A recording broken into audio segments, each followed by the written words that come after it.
You are listening to the Dominance Academy podcast, the premier enclave for those who seek mastery in the arts of traditional relationship dynamics and the arcane knowledge of unlocking true leadership. We will explore the influence of desire, the mysteries behind polarity, the darker pathways of intimacy, and now your host, Mr. Justin.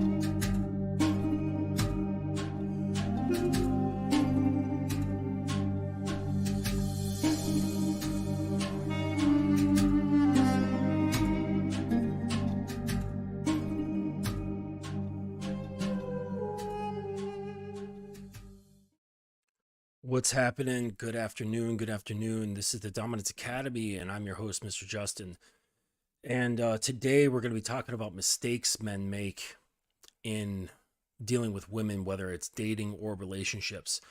And this stuff, guys and coaches alike, social media and YouTube channels and things like that, they often make a delineation between a man's behavior in dating, in having sex, in relationships, in getting married, and they separate these things, but there's no separation, because wherever the man is, that's where he is. He's just doing different things. So if you're a fuck up when it comes to dating, you're going to be a fuck up in your relationships. You're going to be a fuck up in your marriage.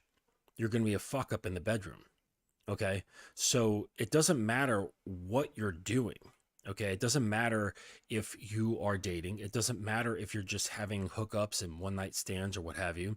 It doesn't matter if you're married. It doesn't matter if you're in a long-term relationship. It doesn't matter if you're poly.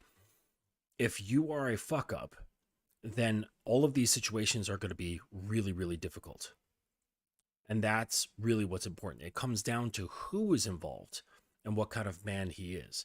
So we're going to be getting into some of that shit and messing around with those topics. But I got a few talking points here about, what guys commonly do when they make mistakes regarding these things. And, and the stuff that guys do in their relationships, in their dating, in the bedroom, and basically how to avoid them, and it's wild because it's so common, right? But I'll tell you why it's common. A lot of these issues have to do with fear, fear of acceptance, fear of rejection, fear of not getting what they want, and this makes all the difference in the world, whether you have fear or not. And a guy might say, well, I'm not afraid. Yeah, you are, because if these things are happening, okay? So the first thing on my list here is asking questions. So I deal with guys who are dating. I deal with guys who are in long-term relationships, and I deal with guys who are in marriages. And I deal with divorced guys who are getting back out there. So the whole gamut, right? And one of the common mistakes that guys make is they ask questions, or they ask too many questions. You shouldn't be asking very many questions at all to women, because when it comes down to it, are you really that interested in the answer? That's what it comes down to. And for the most part, guys are not interested in the answer. What's really going on there is they don't know what to say. They have a desire inside. They have a desire to usually increase the amount of sexual tension. They want to get to the fun part of interacting with a woman, which is when it's sexy, when it's fun, when it's flirtatious, when it's engaging, and there's a little bit of that sparkly sort of interplay between your energies, right? That is just, it's a lovely reality to be in, all right?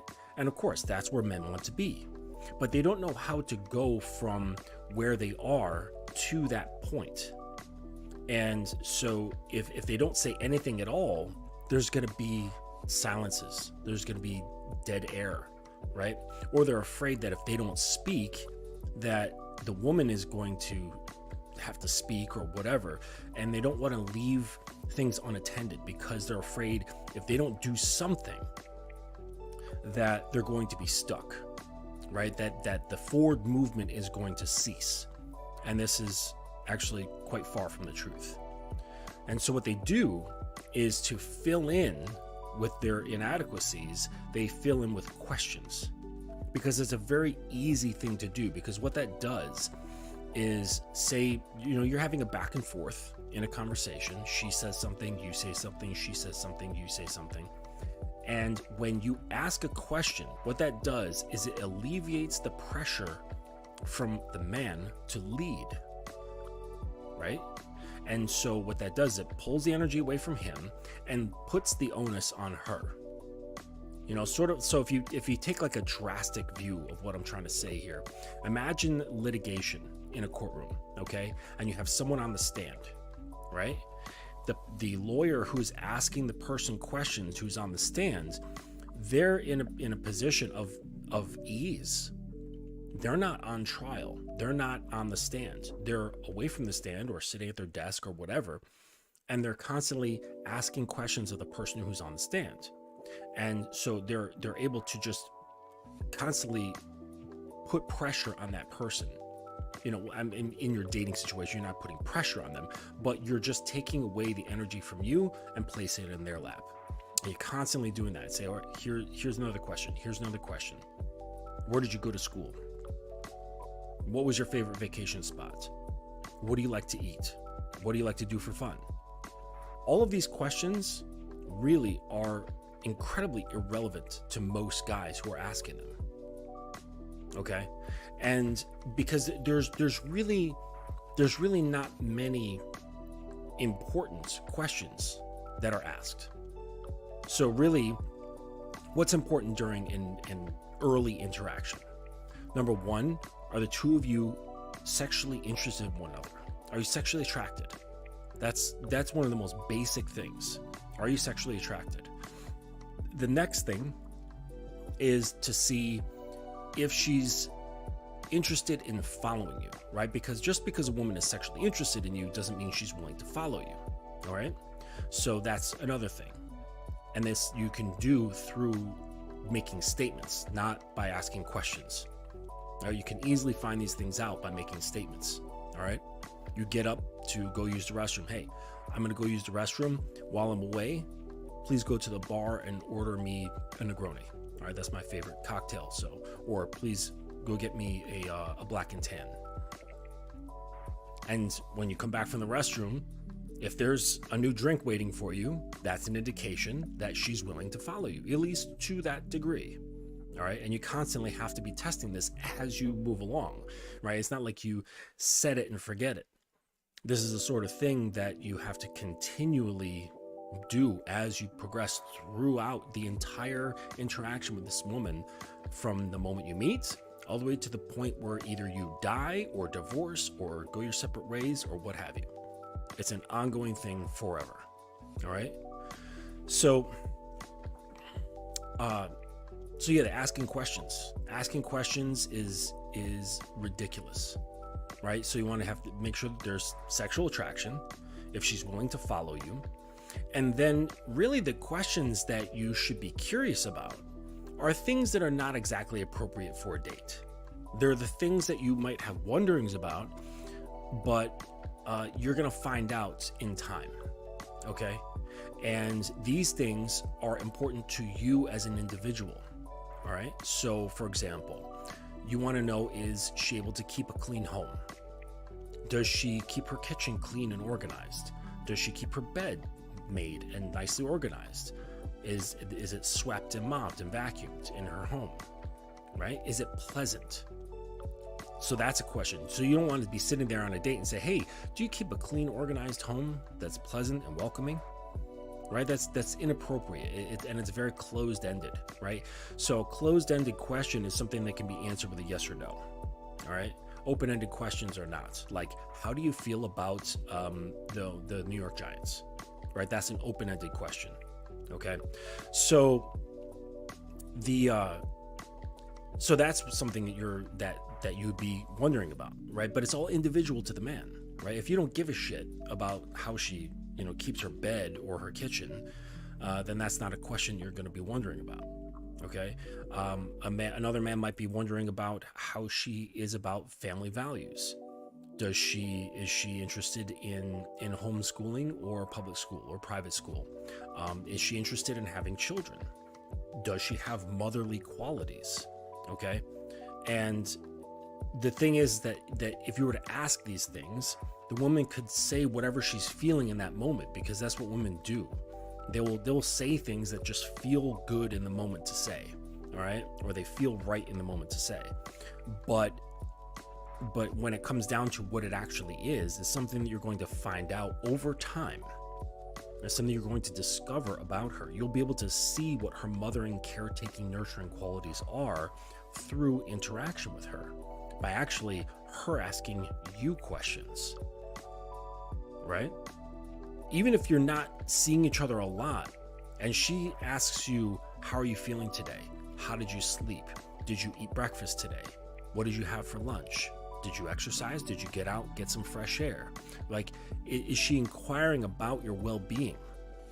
This is an indication that she has this as like a natural thing about her, right? Because it doesn't cost much to ask these questions, on her end. Okay, because some women might say, or some guys might say about women, well, she's not going to do that because, if she's not really into you just yet, or she's still feeling you out, she's not going to ask these things, and she's going to keep her distance. What I'm saying is that asking these questions, if it's a natural part of their character, there's no cost to it. There's no cost to just asking about someone's well-being, all right?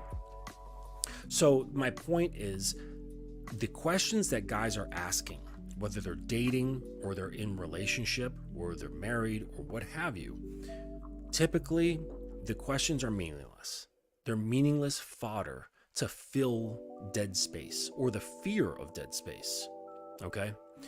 And what you really want to know, you're going to find out in time, through interaction, through repetitive interaction, seeing how she moves, seeing how she thinks, observing how she speaks, observing how she keeps her home, right? These are all very important things, okay?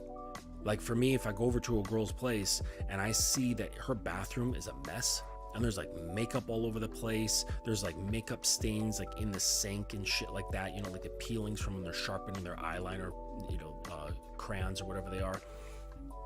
Like if I see all that shit around, right? Or I open the medicine cabinet and it's just like crazy in there, it's not just neatly organized, I'm done. If I go into the kitchen and I open the microwave and it looks like a fucking exploded diarrhea in there, I'm done. Okay? For me, it's like if the bed isn't neat and made, I'm done. If they got food lying around, I'm done. If they got like cups and plates, things of that nature lying around, I'm done. Because I feel that the way one keeps their home is a reflection of how one keeps their mind. Right? But there's a line, okay? Because if it's too polished, too organized, then you might be dealing with somebody who has OCD. And that is a whole other problem in and itself, okay? There should be a little bit of a balance. So like calm, organized, okay? So asking questions. Don't ask questions. Really, you don't care and you're just fearful of dead space, okay? Allow there to be dead space. If you're sitting there, you're talking with a woman, just if you don't have anything to say right off the bat, just sit quietly. Look at her. Ask her to take your hand. And just enjoy the space. Enjoy that tension, because if you can emotionally withstand quiet and not having this knee-jerk reaction to fill the void with just more chatter, and you can just comfortably sit in silence, guaranteed she will not be able to. And this is a very subtle way to show that you are emotionally strong, okay?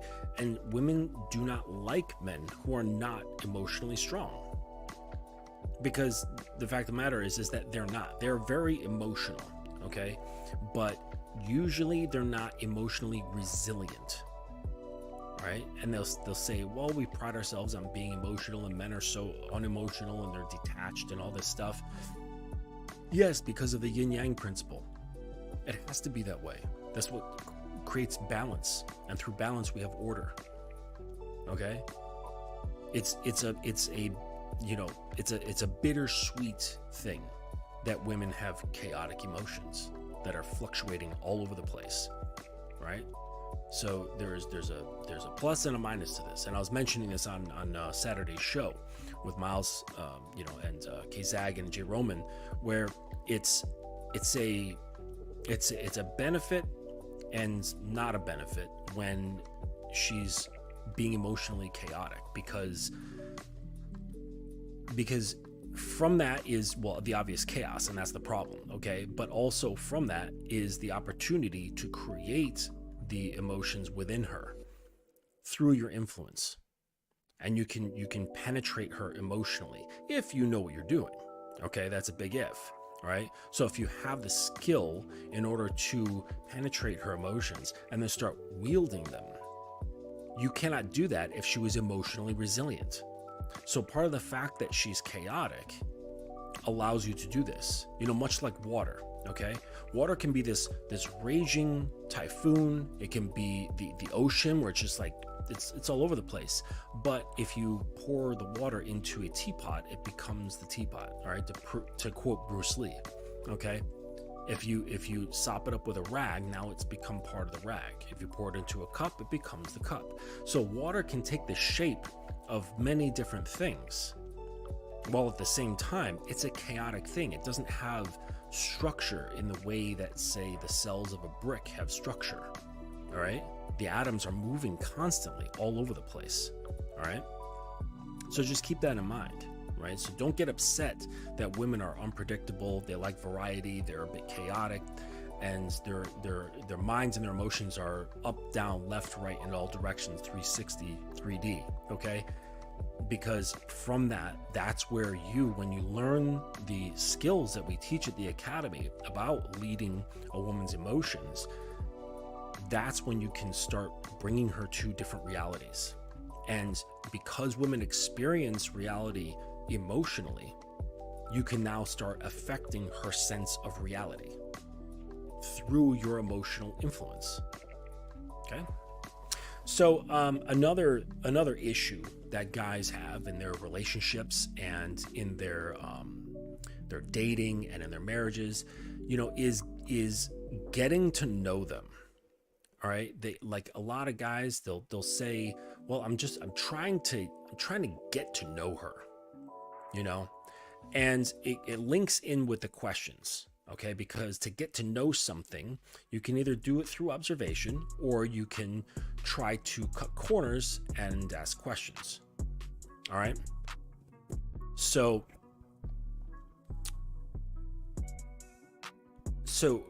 the thing is, like, the same with the questions, guys really don't give a shit about the questions. When they say, oh, I want to get to know her, you don't.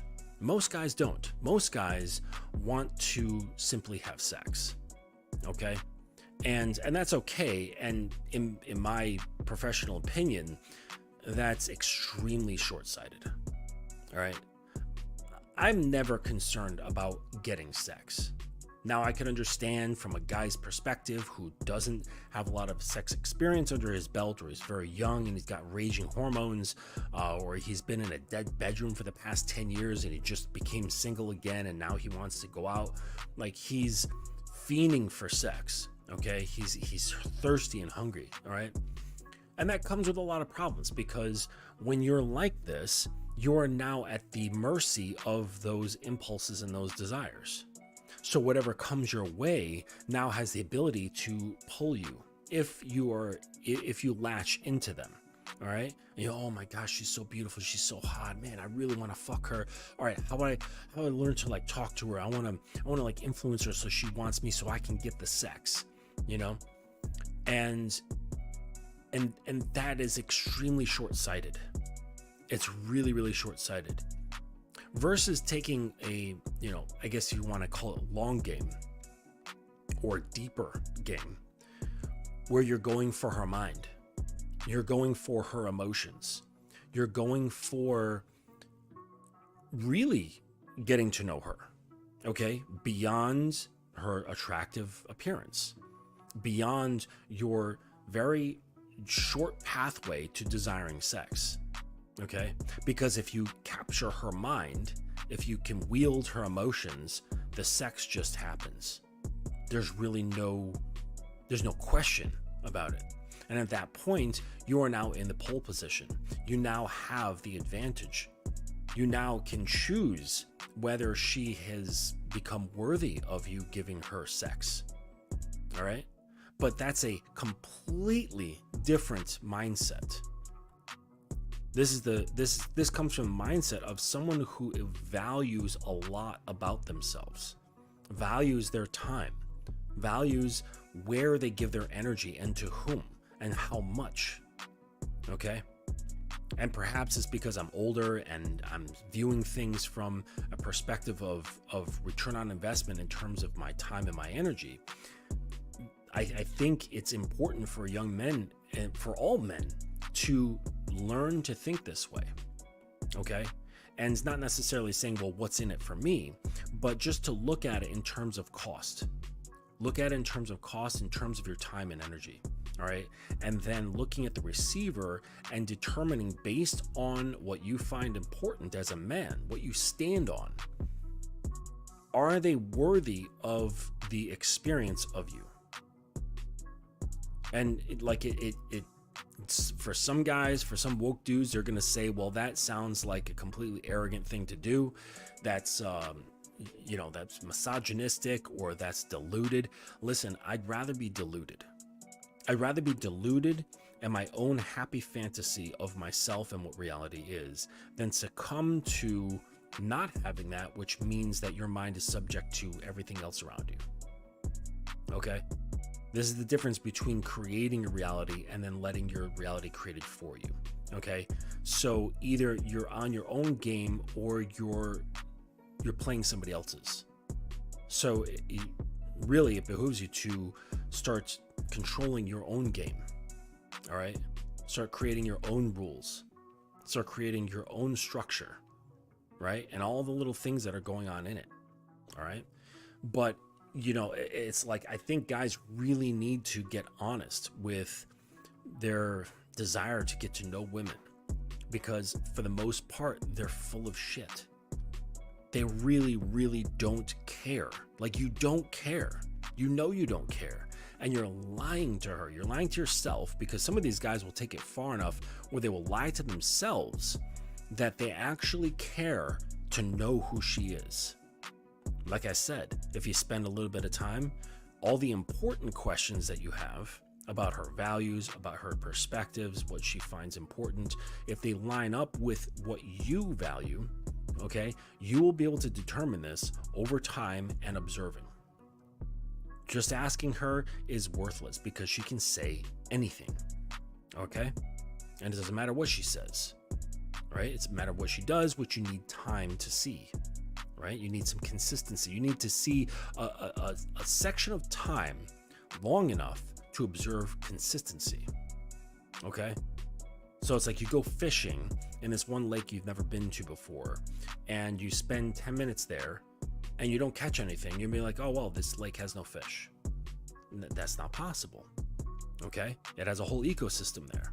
You have to spend probably a couple of hours there and then seeing like what times the fish are biting and at what frequency, and do this for like, say, a couple of weeks. And now you can determine if this is a good spot or a bad spot, how often they're biting, right? So you need a body of time in order to observe patterns, okay? That's what you need in terms of like looking at someone's behavior, because people can put on fronts. This is why it's important to stretch things out for as long as possible, right? Commit when you are comfortable committing. When you see and observe enough patterns to say, okay, this is consistent, this is not. This is what I can live with, this is what I cannot live with, all right? And that's what's really important. All right, so getting to know them and just wanting sex and not being honest, that it's really a problem. Really a big problem. If you want just sex, understand that you're being extremely short-sighted, for one. Okay. Number two, understand you're being completely led by your impulses, which means someone else is in control of you, right? Namely women. And number three, you're lying to her when you say you're wanting to get to know her. You don't care. You really don't. And number four, the things that you want to know, you won't be able to find out through asking questions. So stop asking questions. All right. So that brings to the next point. All right. And the next point is about giving direction. Now, guys fail at this within relationships. They fail at this within dating. They fail at this within marriages. They fail at this across the board. And this is giving direction. Guys do not give direction. Now, the question is why, right? It's not like you don't know what you want, okay? The reason why you're not giving direction is because you're scared. And there's only two fears. One is the fear of success and the fear of failure, okay? So it's kind of like what pops into my mind is Joker, the Heath Ledger Joker, probably the best Joker that's ever been played. It's a shame that he committed suicide because he was amazing actor, Heath Ledger. But the Joker was talking and he said, I'm kind of like a dog chasing cars, and if I ever caught one, I wouldn't know what to do with myself. He said something along those lines. And so I think that guys also have the fear of catching that car. So if they give direction and the woman says yes, or just obeys in whatever sort of way, they're going to be sort of like a deer in the headlights and not know what to do with that situation. Because now the onus is really on him to start taking the lead and start doing what's necessary to move things forward. Okay? She's like, okay, my hands are off the wheel. I'm sitting here in the passenger seat, or I'm in the back seat. Go ahead. And you're like, oh, fuck, I didn't think I'd get this far. Now I have to think of something on the fly to make it seem like I've done this before. Okay, you know how you do it before? You run things through in your mind. Okay, just like an actor would before a scene, they run the scene through their head over and over and over again. Okay, a writer, when they're writing a novel, they're constantly formulating and picturing the things in their minds, running through things, editing and re-editing and changing things up as they're progressing their book. All right, an athlete will visualize what they're going to be doing, either in small instances in the game or as the game as a whole. They'll be visualizing the entire game. All right, guys don't do this at all. Like, typically speaking, they typically move through dating reactively. They move through their relationships reactively. They move through their marriages reactively. They're constantly on the receiving end of watching how she behaves and then moving according to that. Because who knows, hey, you might give a direction and she might say, yes, okay, great. And you've not thought past that point. You don't know what else to do because you didn't think that she would say yes. Or you're afraid of conflict. You're afraid that she might reject you. You're afraid she might say no. And then what do? Okay? So this is one of the main sticking points of men not leading. Okay? And giving direction, giving commands. Okay? Making direct asks of her. Like I said with the bathroom thing, you get up, go to the bathroom, say, hey, would you please get me a beer while I'm away? And right, because a lot of guys, they'd be like, I can't ask that. I can't just tell her what to do. Why not? Why not? Isn't your goal to see if she's willing to follow you? Remember, I brought up those points. Is she sexually attracted, and is she willing to follow you? how are you going to find out if she's willing to follow you if you're too scared to give directions? Makes sense, right? You have to find out. And the younger generation is lost on the fuck around and find out. They don't have this. I was watching some shorts or a TikTok about this, and the younger generations, guys who are in their 30s, 20s, teens, they lost out. Maybe like early 30s, 20s, and teens. They lost out. They did not have the experiences that I did, and guys who were like slightly younger than me, where we grew up in an environment of fuck around and find out. We were constantly breaking bones. We were constantly, like I told a story about what me and my brothers, we made like a BMX racetrack down by the river and built a wall of fire to jump through it. My brother ended up catching his head on fire, right? And his hair was like, he looked like that DC character Firestorm, right? And we had to quickly like grab him and throw him in the river to put his man. Parents were pissed. But that's what happens. You fuck around and you find out, okay? And because there was no pressure of, well, how do I come off, right? So you cats who have grown up with social media as part of your extended reality, as your extended identity, are so afraid of looking bad and having like cyber bullies and people making fun of you online and tarnishing your social media image and just all that shit, okay? Like being very protective of this digital identity and not looking bad. That's prevented a lot of young guys from having this mentality of fucking around to find shit out because you're too scared to fuck around and find out. But how you get to being with a woman who's interested in being with you and how you do things, you have to fuck around. And by doing that, that looks like giving commands. This is leading. This is giving direction. And that's how you fuck around, because you don't know if she's going to take the direction. You don't know if she's sexually attracted to you. You don't know if she's willing to follow you. Okay?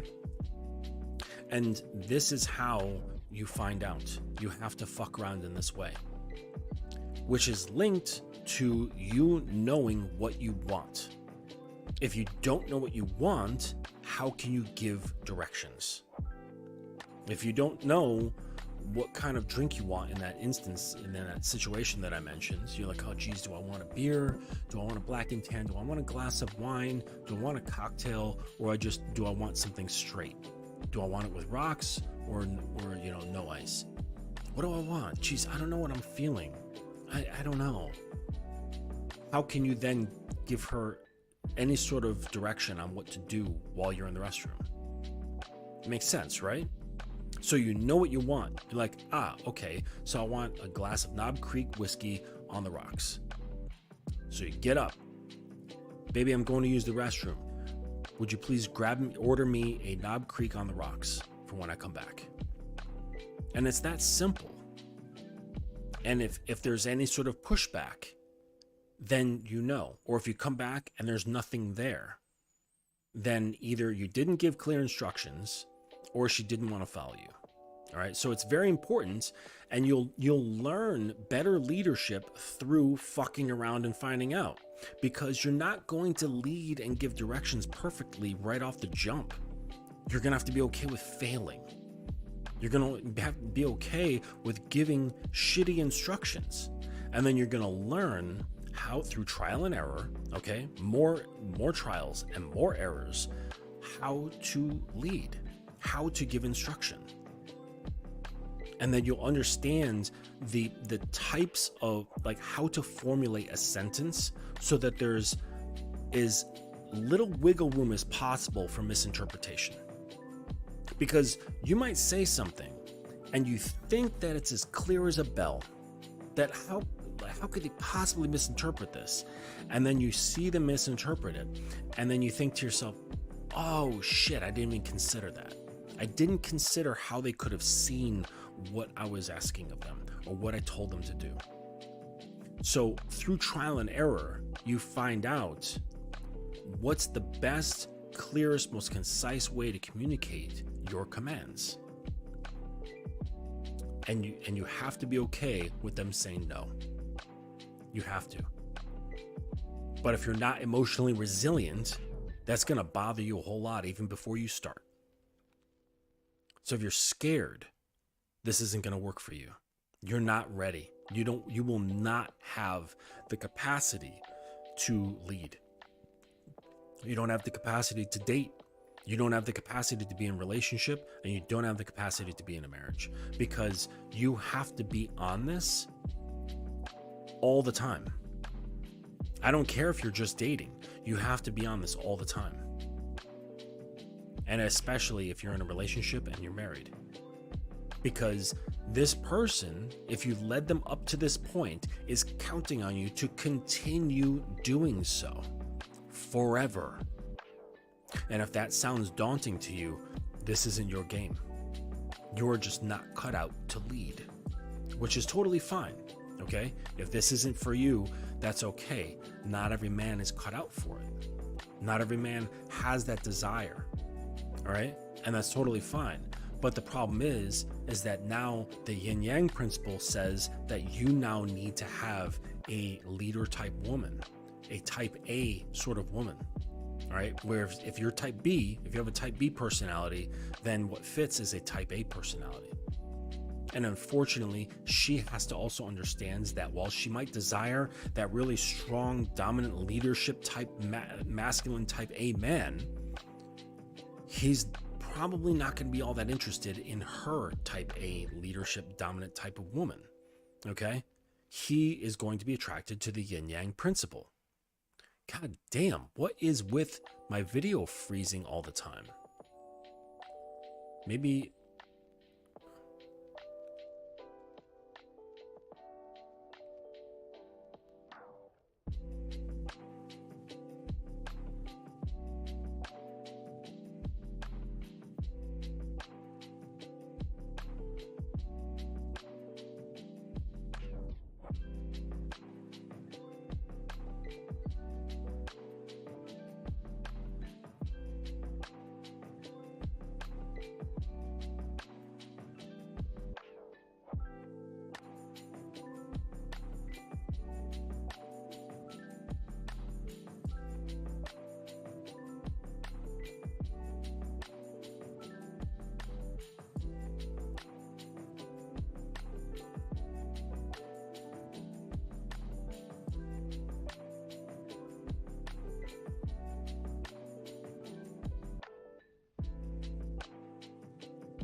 I don't understand what the hell's going on here. This is the number of times now that this has happened, where the video has frozen. I had to restart my browser, so I'm gonna have to do some maintenance, see if I've got any bugs in the system. So my apologies, but thank you for sticking around. So another part of that fear, right, that's connected, right? So I often speak about how so many of these principles are connected to one another. It's not linear learning, okay? It's all connected, all right? So one of these things that's connected to the fear of success and the fear of failure is being dependent on a certain kind of outcome, okay? So if you have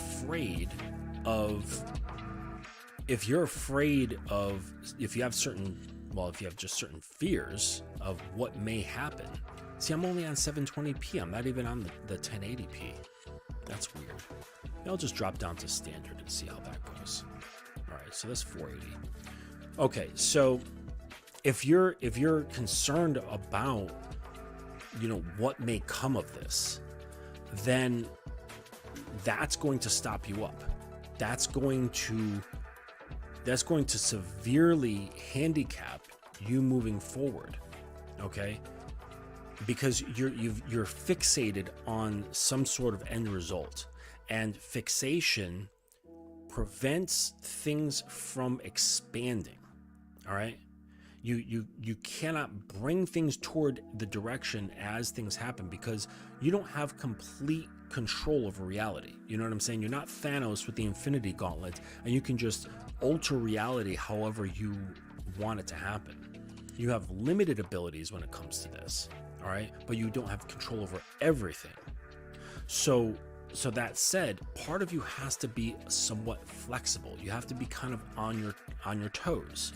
You know, much like if you saw that old Jackie Chan movie, The Drunken Master. Okay, drunken style kung fu is a great analogy for this, because they're still trying to combat the person, right? The drunken style kung fu artists, they're still in combat, all right? But they're so fluid and sort of apparently stumbling around. They're so light on their feet that whatever happens, they're able to bend and move with that while still being in the mentality of, I'm trying to take this opponent out, all right? I'm trying to end this altercation. So the same sort of thing has to apply when you are a man dealing with any situation, when you are in dating, whether you're in your relationships or you're married. You have to be in two minds at once. It's kind of strange. You have to have your CPRs. You have to have your core, like all of your core values, your internal pillar, your constitution, right? And all these things that are taught at the Dominance Academy. You have to have that always in your back pocket. But at the same time, you know, you have to be flexible to what happens. You have to be open. You have to be open to how these things play out, right? So it's almost like having the CPRs, right? What I call the codes, principles, and rules, and your constitution and your program. These are the things that allow you to have full confidence in yourself, because this is what gives you full self-knowledge of what you stand on. Okay, so with that confidence, it's what allows you to move through any situation, allows you to move through unpredictable environments with unpredictable people in unpredictable situations. Okay, it allows you to have a constant within all of the variables, and then you can more easily flow and shift and move within that, because you're not changing, just how you interact can change. Okay, so it's about not being dependent on whatever happens.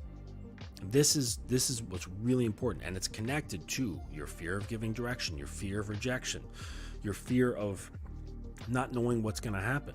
Okay, but you have to fuck around in order to find out what's going to happen, and you have to know what you want. Okay, so figure out what it is that you want.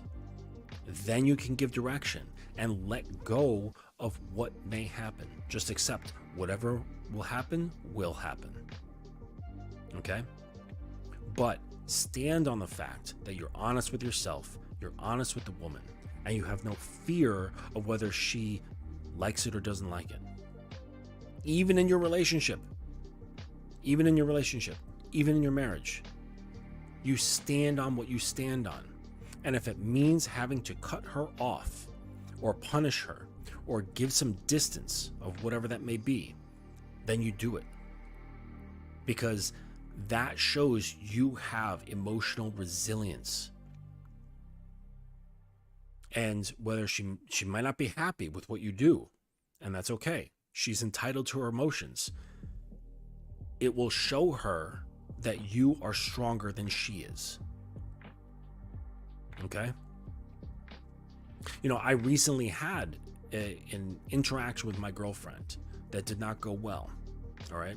And there were some reasons for it, all right, that were largely out of our control.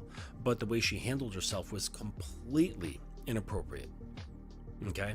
And I was thinking to myself, okay, so she did what she did, but it wasn't completely under her control. All right? So there's a teaching moment here, but I also need to enforce something. And I could very well cut her off at this moment. So I had to decide, do I want to create this a teaching moment, or do I want to cut her off? Okay? And so I turned it into a teaching moment. And this is something that you have to discern on your own of what's valuable and what needs to be done. And I said to myself, well, I've invested a lot of teaching into this person, and so I want to continue seeing this grow. And let's see if she's able to adhere to this type of change. All right? And we had a very small discussion, and instead of cutting her off, I bent her over my knee and smacked the shit out of her ass a few times. And she was crying, but then after that, it was, you have to wrap it up. Okay, you don't just leave the person suffering. Okay, you pull them back into your strong masculine container so that they feel safe. So you pull in, guiding the emotions. Okay, so there was fear on her end that I was going to cut her off. Then she was severely punished. Well, she was first, explained / gently lectured. Then she was severely punished. Then in a very low emotional state, I brought her back in to me as a place of feeling very safe and comforted. And then there's a revisiting right afterwards of the infraction, and then it's never going to happen again. With an understanding that if it does, then out comes the axe. Okay? So if I had any kind of fear of, oh no, how's she going to take this? Is she going to get upset at me by me just grabbing her by the wrist and throwing her over my knee? Then I would show her that I'm just too emotionally flexible, that I'm not emotionally resilient, that I don't stand on what I believe in. Okay? So these are things that you have to consider. And every situation, every relationship, every marriage, every dating situation is different. All right? But you have to be the same no matter what you're doing. And you have to be willing to stand on what you are standing on, what you've created for yourself. Okay? If you don't know what a program is, if you don't know how to have a program, how to design one, how to enforce it, okay, get in touch with me. I can help you do that. All right? It's integral. And there's a lot of things that are attached to that, much like how I'm explaining here. These things are all attached. So if you're a complete loser, if you're a chump, if you have no emotional control, if you're completely led by sex and your desires and putting the power of the pussy over your head, it doesn't matter if I help you design a program, because you're still being led. You're not leading yourself. So you've got this fantastic, resume, so to speak, but you don't have the skills or the mindset to perform any of the jobs that you say you can do on the resume. So it's all linked. You can't, you have to be the guy to run the program, not just have it. So yes, I can help you design a program, but are you the dude to actually run it? You have to ask yourself these things. And the most honest question, or the most honest answer rather, would be to say, I don't know. Because so many guys are just really unsure of themselves. And it's okay to say, I don't know. This is the most intellectually honest place to be, is to say, I don't know. Because that is an opportunity to find out and to discover how you can know. All right? So, and one of the last things that I want to add here that guys screw up in when it comes to dealing with women, and whether it's in their relationships or on social media, it's linked to that, dating, marriage, what have you. It doesn't matter. In the bedroom, doesn't matter. They listen too much to what women are saying. They listen way too much. All right? Even in your relationships, even in your marriages, you guys are listening way too much to women, to your woman. right? Because the only thing that they can say that matters is stuff that's linked to your program, linked to your constitution, linked to your direction, linked to your goals, linked to your well-being, linked to the well-being of the relationship as a whole. Meaning, like, she's got your six. That's when her comments and questions matter. If it's something to do with the health and the well-being of the relationship or you. Otherwise, it's just fodder. It doesn't matter. But what guys are doing, more on like a wider scope, which ruins things, is they are looking at social media a lot. They're watching idiots walk up to random women on the street in Miami with a microphone and asking them stupid questions, right? And hearing their stupid answers. And these guys are listening to what these women are saying. They're not just hearing it, okay? Hearing is just a function of the ears. They're listening to it, meaning the sounds are being processed with their mind. And this is over time, through tons of exposure of this stuff, is shifting the way they think. I say this all the time. You must guard your mind. You must guard your mind like a goddamn citadel. All right? That's what it must be. It's a citadel. Guys spend so much time listening to women and what they have to say about their expectations, about their preferences, about their dreams and their hopes and their fears and their pain and all this, that they're becoming more feminine because they want so bad to get with these women. They also have a lot of disdain for them at the same time, which is really weird. All right? It's like, I hate you, but I want to fuck you. They want to hate fuck women. Okay? So they desire them, but don't desire them. They want to marry them, but they're scared. They want to have sex, but they're afraid to have children. They want a woman to follow them, but they're afraid to lead. It's like, you guys are all messed up. You don't listen to yourself enough, and you listen to women too much. And over time, this is going to start making you think like a woman. It's going to make you think like, it's going to make you think the way they think. And how do women think? Chaotically. Women think impulsively, generally speaking, right? Unless they're like a very organized, like type A type woman, okay? And they can kind of switch on, switch off between their chaos and organization. Most women are not like that. They're not these type A sort of people. Okay, I know a few, all right? But generally speaking, you're not gonna get into that. So, what's up, King Solar Power, and what's up to everybody who's in here? Instant Classic, I see you, Dylan the Islander, Uncle Guns, and Stuart off a flagim. I don't even know how to pronounce your name, but thank you for subscribing.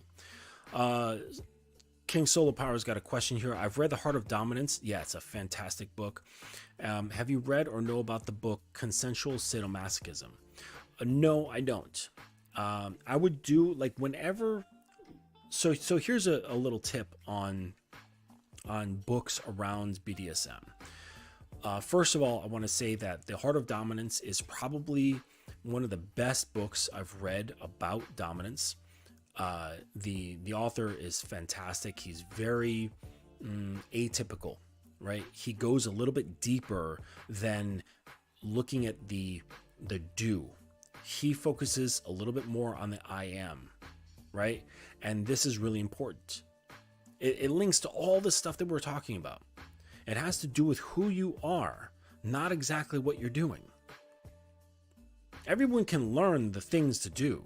Everyone can learn things to say, or how to fuck, or how to use toys, or how to use tools, or, you know, any kind of skill, right? Any kind of play item or what have you, all right? Or how to conduct themselves in social environments. That's all easy stuff, okay? The question is who's doing it and why? more importantly.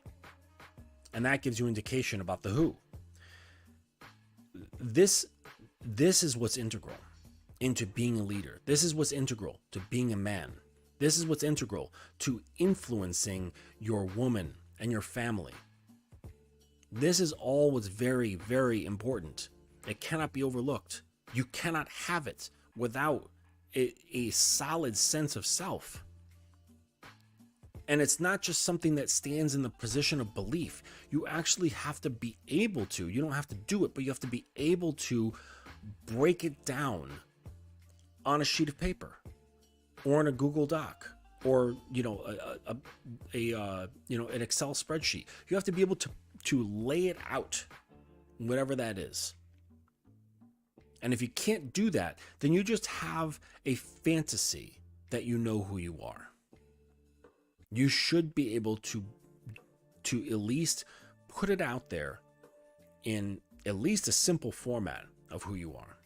So, going back about books, I don't know about consensual sadomasochism, but what I do is if I find a book that has a title that I'm into, I usually get my books on for Kindle, and I look at reviews on Amazon. I never look at the 5-star or the 4-star reviews. I look at the reviews that are 3, 2, and 1 star. All right, because those people are usually not the paid people, and they give their honest expression of what it is. All right.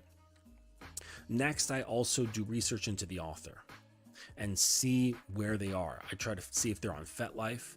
I try to see if there's any sort of interactions, what people might have opinions of them, because within the BDSM community, I've mentioned this before, there's brilliance to very, very high levels.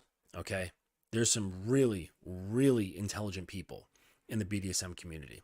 All right, there's also the most degenerate, most psychologically warped and damaged people you'll ever meet in your life.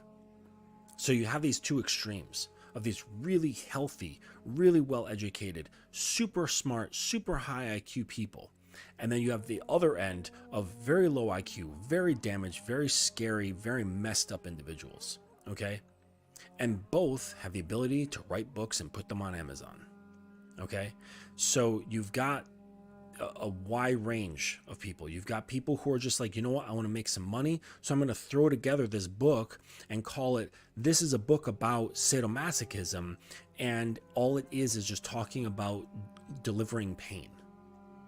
And that's not what sadomasochism is really about. That's what it looks like, what the appearance is on the surface, but that's not what it's about.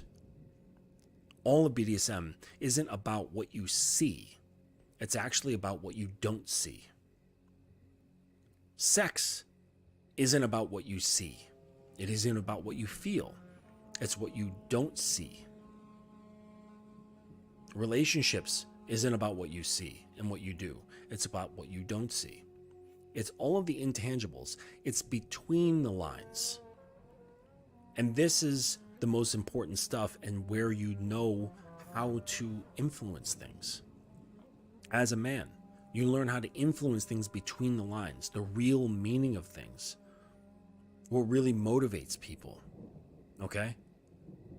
So if I wasn't the man that I am, spanking my woman would have a completely different effect.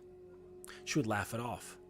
She wouldn't take it seriously. She wouldn't know that I mean business when I bend her over my knee. And she knows it's not a punishment. Okay? Punishments, they're things that look like punishments, but you're doing it with a light heart, and you're kind of like pretending like, ooh, I've been a bad girl and daddy's gonna punish you. You know, like it's just like this little play acting that you're doing. Okay? It's not a punishment. It's a real punishment. Meaning you've gotten on my nerves, you broke rule number 36, and there's gonna be hell to pay for it. I'm going to tan your hide. All right? If I was somebody different, I wouldn't be able to enact this. I wouldn't be able to stand on it without fear.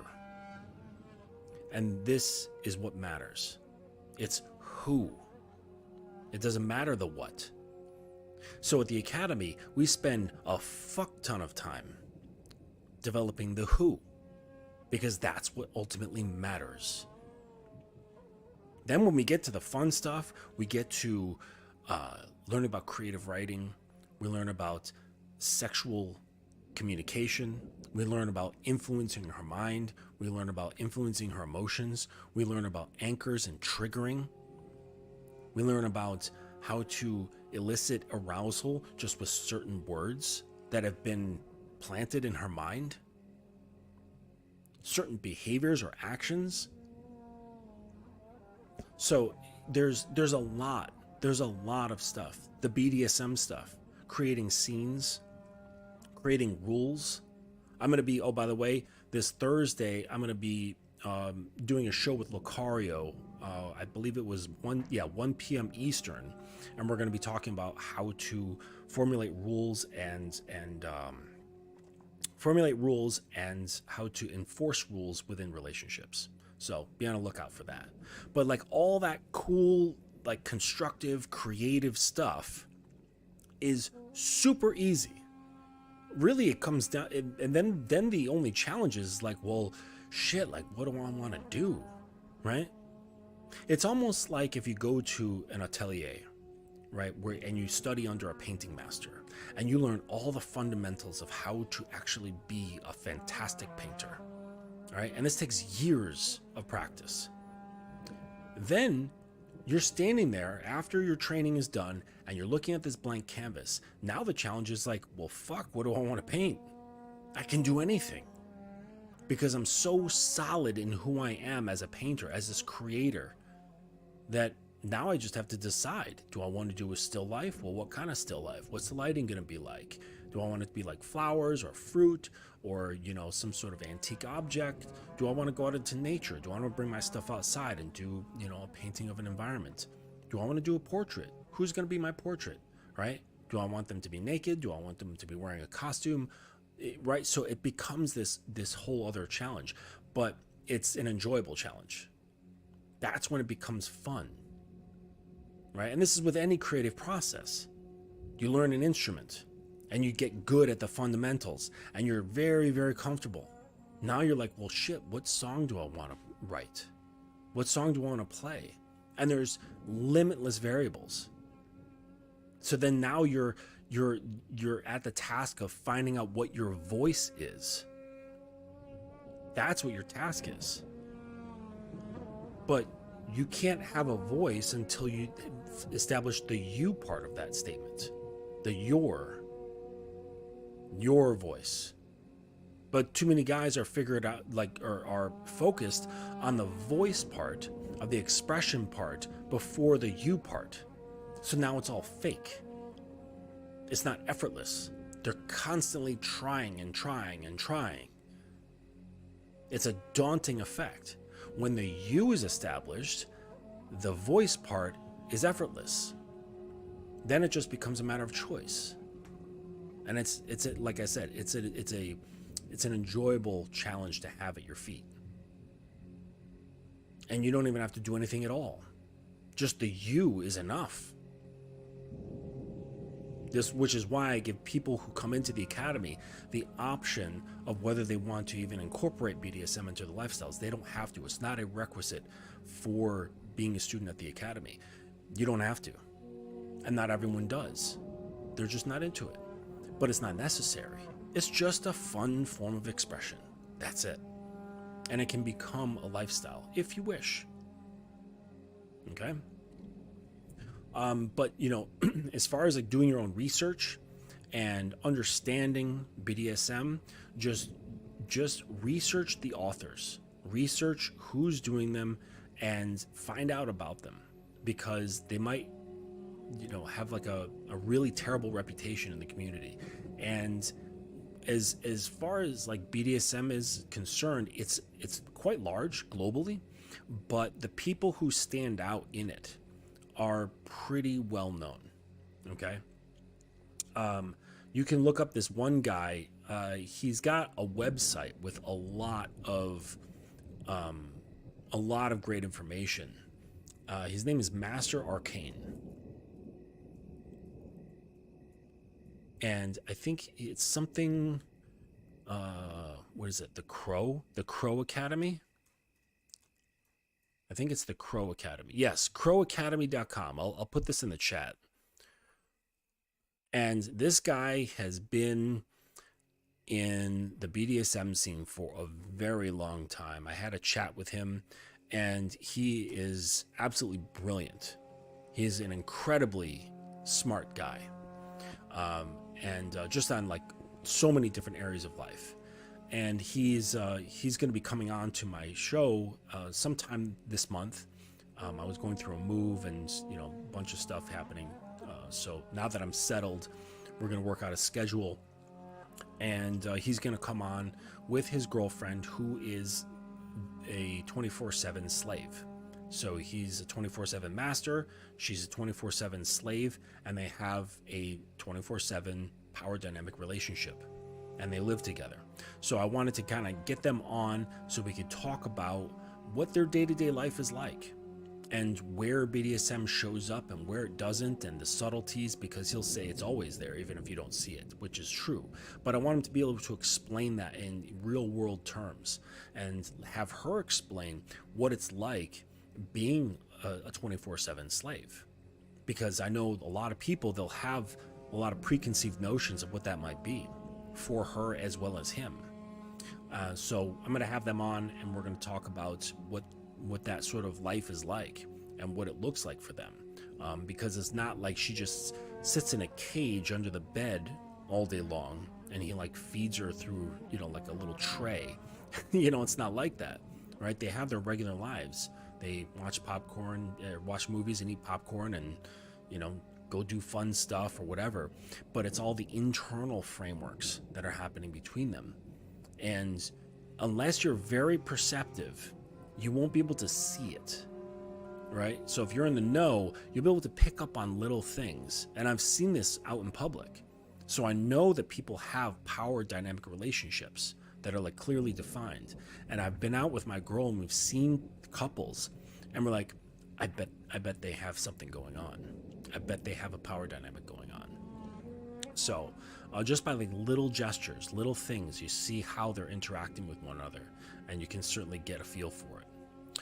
So I'll take this last comment here, and then I'm going to shove off. I've got a few other things to do. Uncle Gunn says, majority of what I encounter is guys who commit early, quickly, find out they have no control, try to impose rules, then blame the woman when it doesn't happen. Yeah. It's grasping at straws because they realize that they don't have control. They realize that they were subject to their impulses. They were subject to, they were at the mercy of their eyes, right? Men cannot be mercy to their eyes, right? Men, we see a nice car, a smart man says, pop the hood. Let me see the odometer. What's the oil look like? Let me hear the motor. Let me take it for a test drive and see how the transmission is. And you want to see and feel and understand. You don't just look at the body and go, hey, it looks nice. All right, here's my money. Okay? But too many guys, they see something beautiful and they automatically think good. And that's not entirely your fault, okay? There has been a long history of having goodness as appearing as attractive in media for a long time. And I'm saying this is before there was even film, before there was television. If you look at literature, the hero was always described as good looking. If you look at, you go back to biblical things. The bad guys, the evil, the demons and stuff, they were always ugly.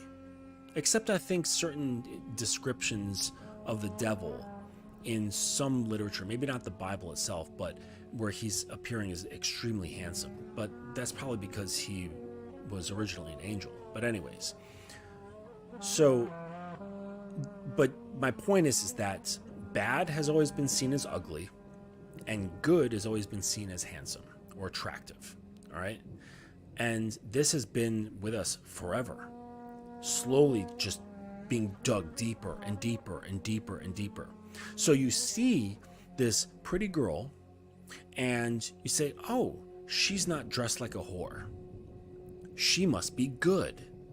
You don't know that at all. You don't know that she's going to follow you. She might even come from a good family. You don't know if she's going to be obedient to you.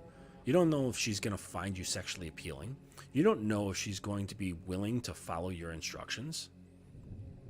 Even though she appears good, she's not, she's not dressed like a whore.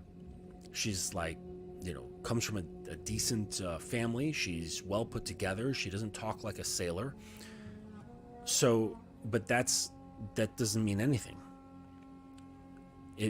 What it means is you have to observe, like I was saying before, observe through consistency. So, all right, well, I thank you guys for coming through on today's show, talking about mistakes guys make in dating, relationships, and marriage. I appreciate you coming through. I appreciate those of you who are watching this on the replay as well. Please go to the website, thedominancecademy.com. I've got some great easy access PDF mini ebooks about attraction and desire. There's also a free ebook that's available to anyone. You just put 0 in the dollar amount and just click I want this, and then you'll get the download sent to you right away. It's all just very cursory level stuff. It's not like super deep game, but hey, it's free. All right, so if you have any questions, you can find me on IG, thedominance.academy, or you can email me at justin@thedominanceacademy.com. And until then, we will catch you on the flip side. And look out for that show that I'm doing with Lucario on Thursday at 1 o'clock. All right, take it easy.